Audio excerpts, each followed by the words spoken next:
minutos. Damos la bienvenida al doctor Gustavo Vega Delgado, rector de la Universidad Internacional del Ecuador. Él es parte también de la Comisión Ciudadana, Comisión Cívica Anticorrupción. Quisiéramos analizar conjuntamente con usted, doctor Vega, la situación del país, marcada por una crisis de la justicia ecuatoriana, que se ha generado, entre otras cosas, por polémicas decisiones del Consejo de la Judicatura, que se las toma con 2 votos, mientras este organismo, el Consejo de Participación Ciudadana y Control Social, dirigido por un abogado del expresidente Correa, sustentado en el fallo de un juez de una unidad judicial de Montecristi en Manabí, pretende conformar una veeduría ciudadana que evalúe las actuaciones del Consejo de Participación Ciudadana y Control Social transitorio. Quisiéramos conocer su opinión y punto de vista sobre estos temas.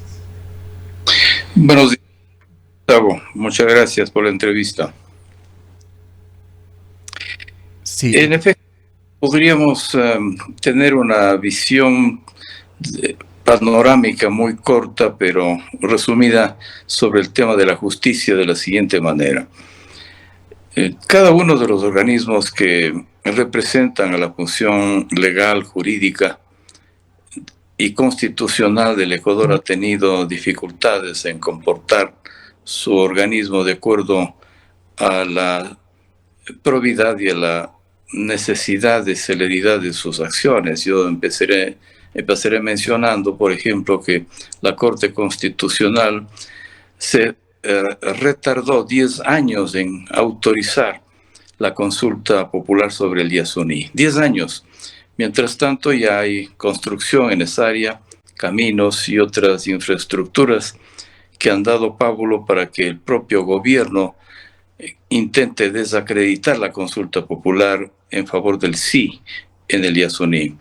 Cuando tuve el privilegio y, por supuesto, la responsabilidad de dirigir el Consejo Nacional Electoral Transitorio, en una de las últimas sesiones aprobamos como Consejo Nacional Electoral la consulta sobre el Yasuní, pero tenía que ser ratificada por la Corte Constitucional.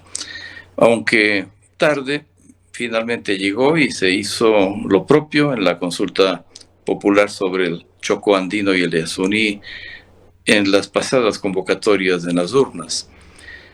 Yo diría que el Consejo de la Judicatura, por otro lado, es una entidad pivote intermedia entre los distintos sectores de la justicia, que en vez de facilitar la ética y la eficiencia del proceso de la justicia y de la ley, ha entorpecido.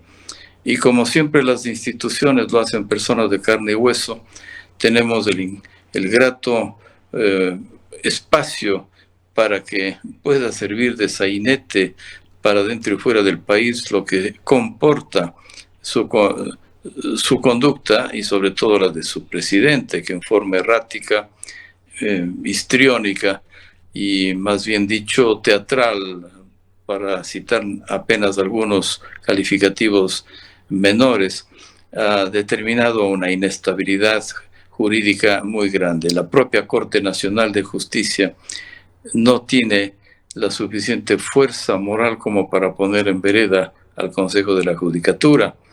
Los jueces vendidos, coimados, con miedo, por distintas razones, ofreciendo habeas corpus a discreción ante personas que han sido ya inclusive sentenciadas por razones de ilícitos.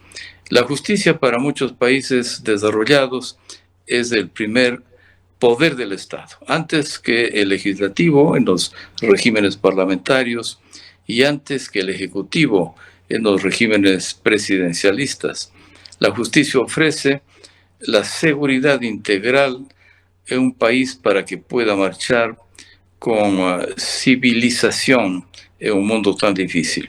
Por tanto, yo creo que en efecto tenemos la tremenda dificultad de que el Consejo de Participación Ciudadana no ha sido desactivado porque está en la Constitución, y cualquiera de las firmas que se hayan recogido para desactivarle no ha sido posible que se ejecute finalmente. Se intentó reducir sus funciones sin éxito y estamos abocados a una entidad que es un parto de los montes y habría que tener toda la decisión para que pueda ponérselo en vereda. Es un tema difícil porque inclusive eso contribuyó para que ante la ineficiencia del Consejo de Participación Ciudadana, los miembros del Consejo Nacional Electoral que debían ser mudados a la mitad del camino, pues tenía que haber un sorteo y una muda parcial, obliga a la Constitución y la ley apropiada y pertinente al Código de la Democracia, no se ejecutó. Por eso yo diría que inclusive los miembros del Consejo Nacional Electoral son ilegales, están 4 años y medio en funciones. Y finalmente, 2 cosas o 3 muy erráticas, y con eso termino. Primero, que fue preciso que la Corte Constitucional le obligue al Consejo Nacional Electoral que incluya en la papeleta la consulta sobre el Yasuní y el Chocoandino, a pesar de que se resistieron por parte de los miembros de la función electoral. Segundo, fue necesario que el Tribunal Supremo Electoral ordene que el Consejo Nacional Electoral convoque las candidaturas con paridad de género. Pues ya estaba clarísimo por parte de ellos que tenían que ser evidentemente solo hombres, en definitiva, dada la visión patriarcal tradicional del Ecuador. Tuvo que un organismo externo en un caso y en el segundo caso también obligarles a que el Consejo Nacional proceda de acuerdo a la progresiva decisión de que los derechos humanos no tienen que ser enfocados hacia atrás. Los derechos son progresivos. Y tercera y última actividad errática del Consejo Nacional Electoral, salvo una persona, hay que señalarlo, ha tenido el coraje de marcar distancias con la mayoría. Pues la última, que es una cosa absurda, en contra de la Constitución, que se llame a nuevas elecciones para los representantes de la Asamblea para los ecuatorianos que residen en el extranjero. Después de que falló el sistema informático, contrataron en forma absolutamente fallida, no fue exitosa la convocatoria para la votación de los ecuatorianos en el extranjero, pero no podían violar la Constitución. Se dispone que los legisladores eligen en primera vuelta, no en el balotaje. Por tanto, están cometiendo un acto inconstitucional al convocar elecciones en el extranjero nuevamente, a partir de una presión de uno de los partidos políticos que quiere apoderarse de los 6 miembros que conforman la Asamblea desde el exterior. Ya lo tienen en la mitad, 3-3. Sabemos que así resultó en las elecciones, pero lo fallido del sistema informático que permitió captar el voto de los ecuatorianos en el extranjero, a pesar de que fue absolutamente fallido, no podrían simplemente deshacer una elección trasladándola en contra de la Constitución para la segunda vuelta. Jurídicamente, ¿qué es lo que debía haberse hecho sobre este tema en su criterio, doctor Vega? Sí, yo pienso que no se escapan los miembros del Consejo Nacional Electoral de recibir un juicio político, porque particularmente la inestabilidad del Ecuador por falta de transparencia obliga a que realmente la Asamblea, una vez instalada, convoque a juicio político a los miembros del Consejo Nacional Electoral. Lo que debía hacerse es un programa internacional de captación del voto, una televotación proba, ética y eficiente. Como no lo hicieron, no pueden lamentablemente convocar a elecciones de la segunda vuelta porque romperían la Constitución. Ahora, ¿qué retos traen estos hechos? Es decir, que con esta debilidad institucional en el ámbito electoral, en el ámbito de la justicia, en el denominado quinto poder del Estado, estemos a punto de ingresar a un nuevo periodo transitorio de gobierno. En efecto, se trata de un periodo muy corto y por eso los planes de trabajo tienen que ser realistas. Me parece que los planes de gobierno se extralimitan yo diría, utopías, ambiciones, y por cierto que va a ser necesario enfrentar temas más coyunturales. Por ejemplo, ¿qué hacer con el fenómeno del Niño que se avecina a la vuelta de la esquina? ¿Qué hacer sobre el déficit del presupuesto del Estado? ¿Cómo se va a zanjar un hueco grave que se anticipa ocurrirá al final de este año? Pienso que, por otro lado, la necesidad de enfrentar con frontalidad tres cosas que son claves y han demostrado en la primera elección que los ciudadanos están preocupados sobre todo en torno a estas tres realidades. ¿Qué hacer sobre el narcotráfico, la delincuencia y la inseguridad en segundo lugar y en forma pegada, en calcomanía el primer punto? Y tercero, cómo mejorar y favorecer opciones de empleo que le permita a la sociedad tener una estabilidad económica mínima. Yo diría que nos avecinamos a un proceso electoral en donde los ungidos finalmente tendrán que poner todos los esfuerzos por sobre todo combatir estos tres graves problemas que aqueja al Ecuador. Esperamos que en efecto no haya sino mejores tiempos, por más de que no tengamos que esperar una especie de paraíso. Tenemos que ser realistas, tenemos un tiempo muy duro y cada uno en su trinchera tenemos que lograr sacar adelante un Ecuador en crisis. Doctor Vega, muy buenos días. Si bien en este año y medio que tendrá el próximo gobierno para gobernar, muy probablemente no será posible, sin embargo, está nuevamente sobre el debate una nueva constitución. Hay dos discusiones ahí. ¿Debemos avanzar hacia una nueva constitución o lo que están planteando otros sectores es desechar esta constitución y retornar a la constitución del 98? ¿Es realmente necesario para el país cualquier de estos dos, retomar una constitución, la del 98, o trabajar en una nueva? Gracias, Rosana. Una pregunta muy importante y que tiene que tomarse decisiones sobre el tema.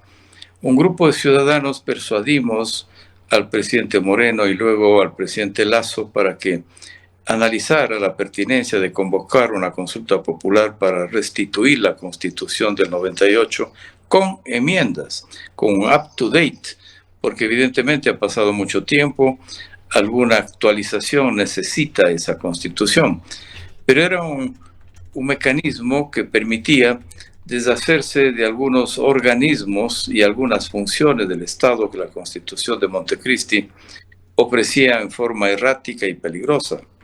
Fundamentalmente, al restituir la Constitución del 98, evidentemente terminaba inmediatamente de funcionar el Consejo de Participación Ciudadana. Por otro lado, algo que ha sido muy debatido, este concepto romántico de ciudadanía universal que permitió que gente de lo más variado en la ética y antiética del mundo lleguen al Ecuador con patente de corso. Por eso las mafias de México, de Albania y de otros países, aprovechando la coyuntura de la ciudadanía universal, que en principio es una declaración, yo diría, solidaria, planetaria, romántica, valiosa, pero que en la realidad era un mecanismo perverso para meter a gente indeseable en el país. Estos ejemplos hubieran sido superados si es que el presidente Moreno o el presidente Lasso realizaban una consulta para restituir la Constitución del 98 con enmiendas. Sin embargo, desaprovecharon... Doctor Vega, perdone que le interrumpa, ¿es realmente posible, digamos legalmente, jurídicamente, que con una consulta popular se dé baja una Constitución y se retome una anterior? Sí podría hacerse, dependería mucho de cómo se verbalice, cómo sea el fraseo de la consulta, porque una consulta popular es mandatoria y por supuesto es una forma muy universal y jurídica de desactivar una constitución que está penosamente blindada. El escenario de llamar una nueva constitución tiene un clarísimo objetivo, Rosana. No podemos soslayar el interés que está incluido en la petición de llamar una nueva constitución.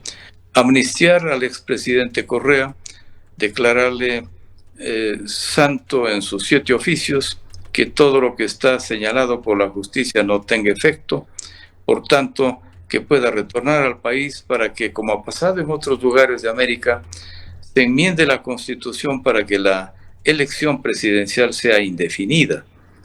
Ese es el objetivo. Yo diría que a través de las declaraciones del binomio presidencial del correísmo, el riesgo gravísimo en materia económica, como se debe llamar una nomenclatura muy turbia y opaca, retornar a un proceso que podría llamarse ecuadolarización, que dé una inestabilidad financiera grave al país, podría ser una hecatombe, una verdadera opción que sería un salto al vacío. Por eso pienso que hay evidentemente intereses en llamar una nueva constitución con esos objetivos. Es muy posible que las urnas lo van a definir. Si es que se ratifica el binomio de Correa, podrán ellos, inclusive la propuesta de que respalden una nueva elección en el extranjero para agrandar las curules en la Asamblea, apunta a eso, a tener más significativa presión en la Asamblea para lograr un macropoder en el Ecuador.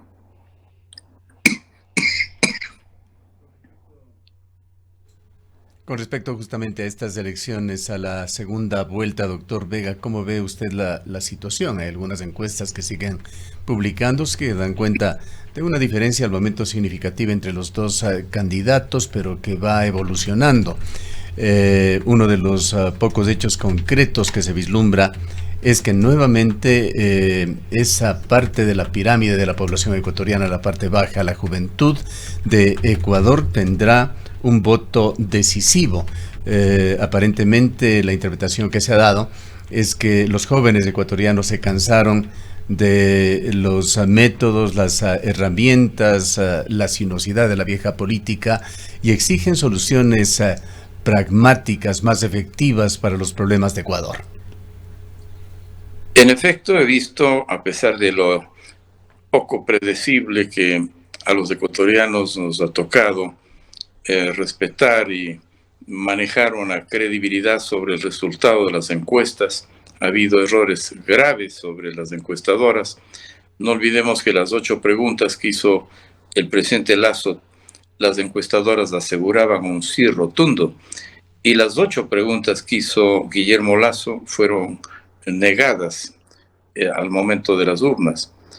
Al margen de que existe poca confianza en las encuestadoras, por error o quizás por algún mecanismo que no sea precisamente solo culposo, pues yo diría que hay una tendencia notoria a que exista una preferencia electoral por el binomio que encabeza el señor Noboa.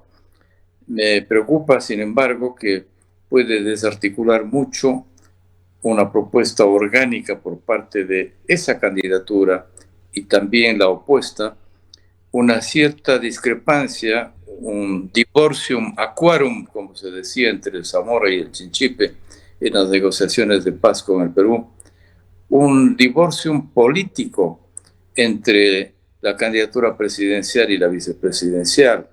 Yo diría que en el caso del correísmo, el señor Arauz tiene una posición que no va en la línea de la candidata a la presidencia, y hay cosas erráticas y ciertamente poco congruentes con su candidatura principal, la de la señora González. Y también la candidatura del señor Noboa tiene un binomio vicepresidenciable que he notado en sus declaraciones que no sigue la tendencia del candidato presidencial. Quizás una ventaja es de que después de que la Constitución varió y que se le debe otorgar las funciones al vicepresidente de acuerdo a lo que estime el presidente, puede ser muy marginal la conducta de un vicepresidenciable. La actividad, la influencia de un vicepresidenciable en la Constitución es muy tangencial. En tiempos antiguos, no olviden ustedes de que inclusive se elegía presidente y vicepresidente en papeletas separadas. Velasco Ibarra no pudo poner al doctor Sicuret en la vicepresidencia de la República. Ganó el binomio del doctor Andrés F. Córdoba, el doctor Zavala Vaquerizo, y eso hizo que entre la presidencia y la vicepresidencia de entonces haya realmente una total ruptura. Por eso es que, aprovechando la frase clásica del doctor José María Velasco Ibarra, ¿qué es el vicepresidente, señor? Un conspirador a sueldo.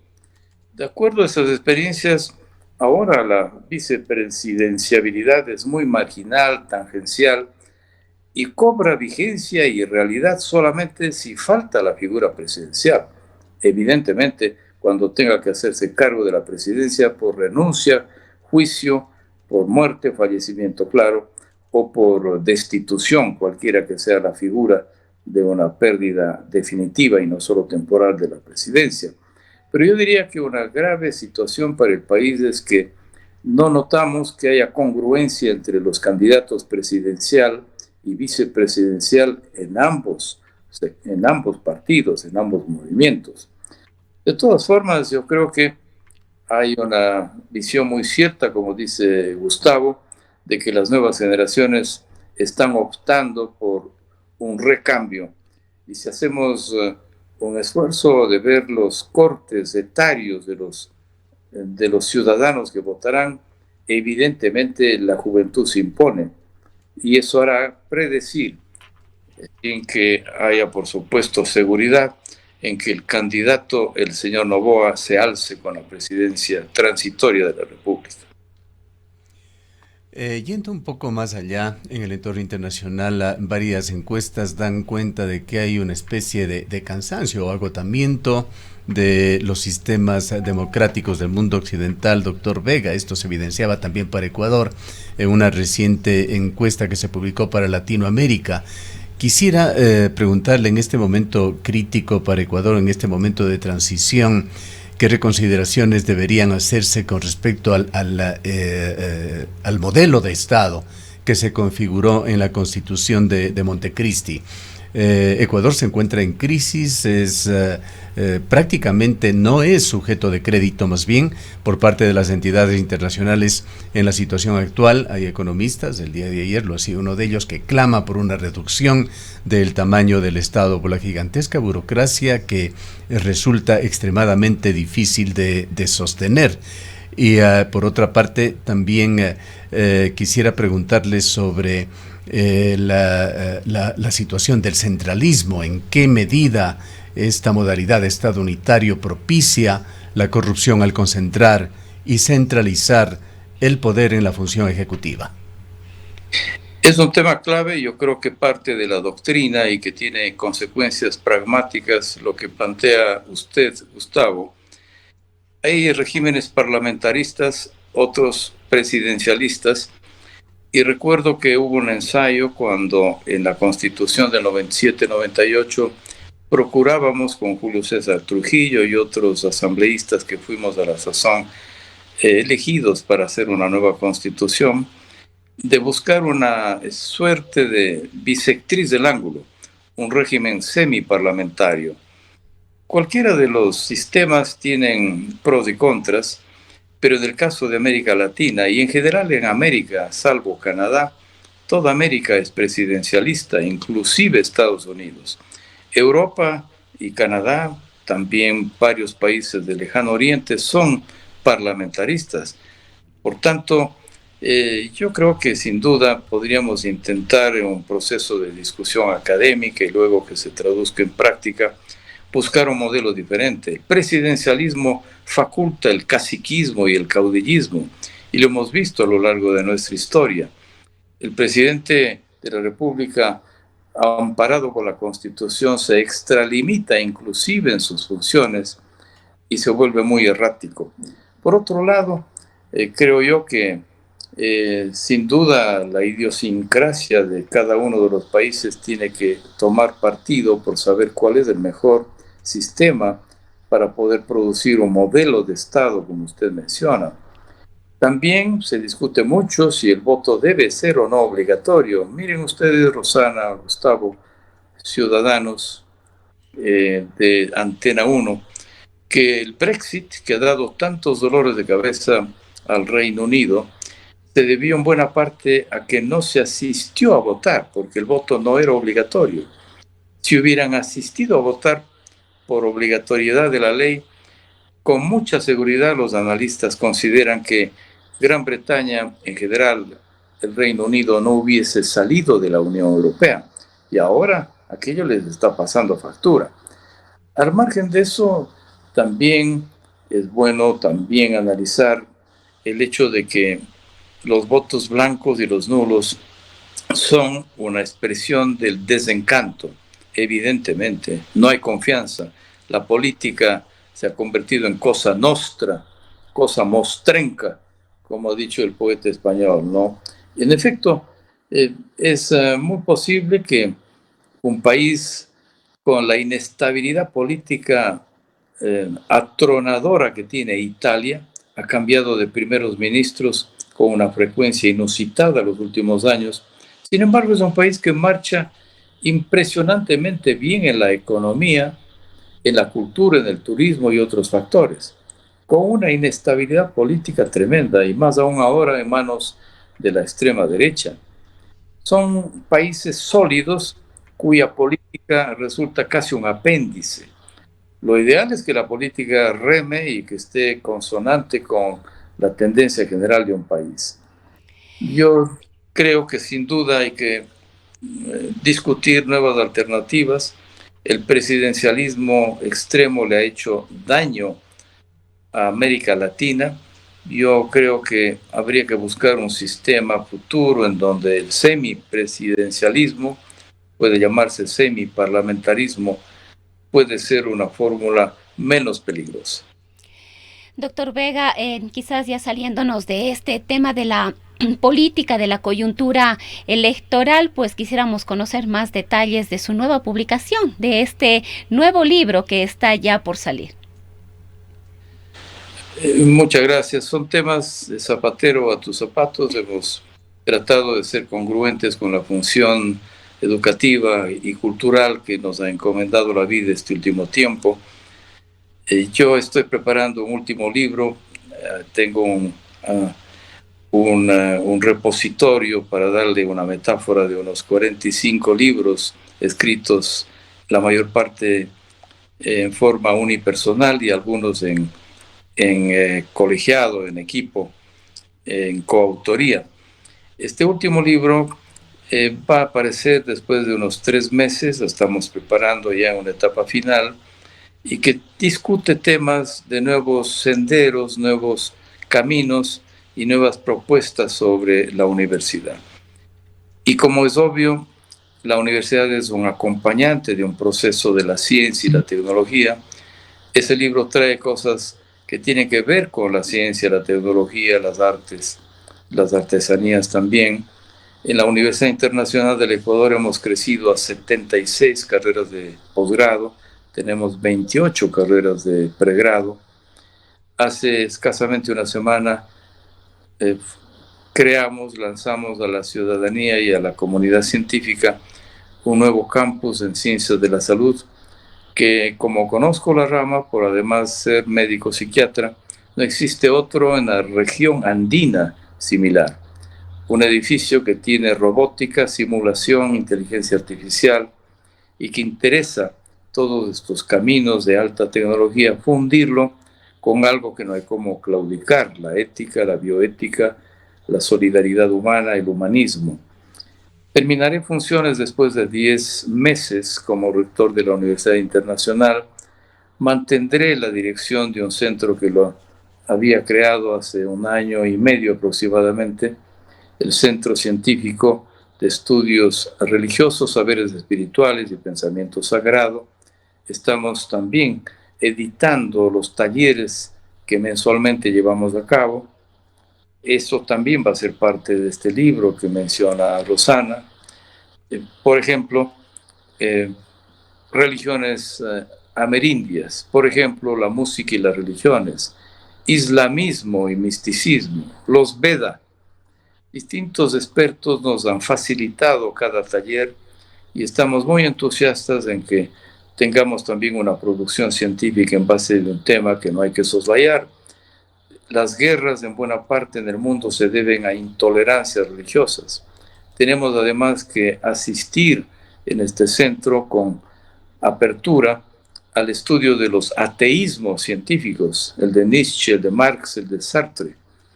Este libro, por tanto, tendrá una suerte de visión poliédrica de lo que significa la sociedad, analizar el avance de la técnica y los desfases que tiene con la ley, el derecho y la ética, la necesidad de que pongamos cerebro a las tecnologías para que no sean utilizadas perversamente. Esta será mi última contribución después de 3 o 4 meses que saldrá para el debate de la universidad, de las ciencias y por supuesto para someterse a la vindicta pública. Un libro tiene que ser expresamente una herramienta de reflexión y de debate. Son espacios que permiten más preguntas que respuestas. Estamos preparando ese libro. Por cierto que me sirve mucho mis presencias itinerantes en Cuenca, tierra a la que siempre se vuelve con cariño y con responsabilidad. El día de ayer estuve para presentar una muestra de murales del artista plástico James Pilco Luzuriaga. Volveré el 26 de octubre a sustentar una conferencia de inteligencia artificial y bioética en el marco del 56 aniversario del Centro de Reposo y Adicciones, y volveré también el 13 de diciembre para respaldar un equipo organizado que está trabajando para conmemorar la huella de Monseñor Luis Alberto Luna Tombar en sus 100 años de nacimiento. Esos son espacios que también las conferencias respectivas se expresarán en este libro, en donde la universidad y su entorno será el título de esta nueva aportación para, bueno, cambiar de sendero, aunque no de dirección. Según Leonardo Boff, cuando se separó de su orden franciscana, dijo con mucho énfasis algo que tomo prestado: hay que cambiar de camino, pero no de dirección. Bien. Queremos agradecerle por su presencia en esta mañana, doctor Vega. Gracias, Gustavo. Gracias, Rosana. El doctor Gustavo Vega Delgado es el actual rector de la Universidad Internacional del Ecuador.